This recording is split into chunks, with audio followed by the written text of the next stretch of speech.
इधर भारत के लोग माय फ्रेंड नेतन्याहू कहते रहे और उधर जहां जहां नेतन्याहू के कदम पड़ते गए, जासूसी वाले सॉफ्टवेयर का राज बढ़ता गया। इजराइल के एनएसओ नाम की सर्विलांस कंपनी के जरिए तैयार जासूसी सॉफ्टवेयर पेगासस ने पूरी दुनिया में तहलका मचाया हुआ है। दावा तो यहां तक हो चुका है कि दुनिया भर के 50,000 फोन्स की जासूसी हुई, जिनमें से 600 से ज्यादा नेता और पत्रकार शामिल हैं। इमरान खान के फोन की भी जासूसी हो चुकी है। फ्रांस के कई नेताओं के फोन की जासूसी हुई। फ्रांस के पूर्व राष्ट्रपति इमैनुअल मैक्रों की भी जासूसी की बात सामने आ रही है। लेकिन सबसे हैरान करने वाला दावा किया है इजरायली अखबार हारित्ज ने। हारित्ज अखबार के मुताबिक नेतन्याहू की सरकार ने कई विदेशी सरकारों पर पेगासस खरीदने का जोर डाला। जहां डील करने में एनएसओ को थोड़ी भी हिचकिचाहट हुई, वहां खुद नेतन्याहू सरकार मोर्चा संभाल लेती थी और सरकारों से डील फाइनल करती थी।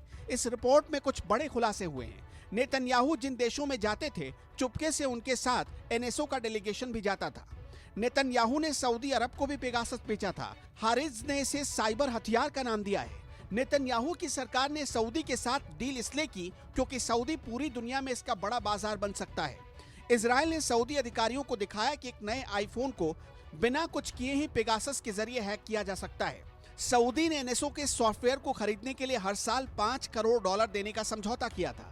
नेतन्याहू साइबर सिक्योरिटी कंपनियों पर इस तकनीक को बेचने का दबाव भी डालते थे। इजराइल सऊदी अरब के जरिए ईरान की जासूसी करना चाहता था। दावा तो यह भी किया जा रहा है कि इस काम में इजराइल का रक्षा मंत्रालय भी शामिल था। इजराइल इस तरह के हथियारों से लैस करके सऊदी अरब और दूसरी खाड़ी के धनी देशों के साथ अपने संबंधों को सामान्य बनाना चाहता था।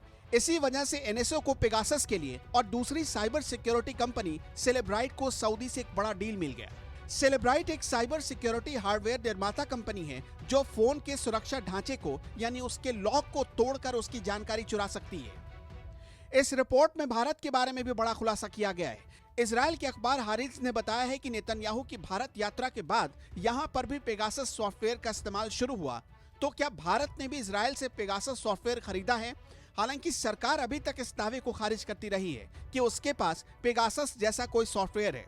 साथ ही इस दावे को भी सरकार खारिज करती रही है कि उसने लोगों की जासूसी करवाई।